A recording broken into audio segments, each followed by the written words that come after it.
এবার দেশের বিভিন্ন জায়গার আরো কিছু খবর নিয়ে দেখুন ডেস্ক রিপোর্ট। চট্টগ্রামে নিয়মিত পানি সরবরাহের দাবিতে ওয়াসা ভবন ঘেরাও কর্মসূচি পালন করেছে গ্রাহকরা। দুপুরে মহানগরীর ধামপাড়ায় ওয়াসার প্রধান কার্যালয়ে এ কর্মসূচিতে গ্রাহকরা অভিযোগ করেন, রোজা শুরুর পর থেকে নিয়মিত পানি পাচ্ছেন না তারা।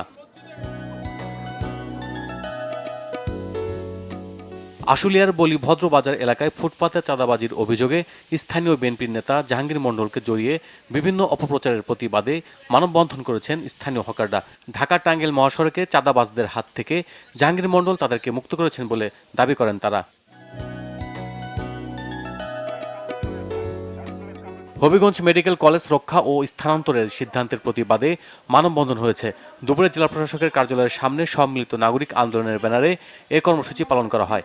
মেডিকেল কলেজ রক্ষায় প্রয়োজনে অসহযোগ আন্দোলনের ডাক দেওয়া হবে বলে জানান বক্তারা।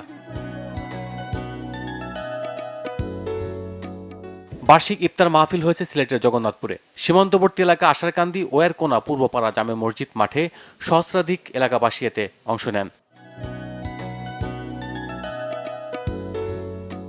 রমজান উপলক্ষে স্থানীয়দের মাঝে ইফতার সামগ্রী বিতরণ করা হয়েছে খাগড়াছড়িতে।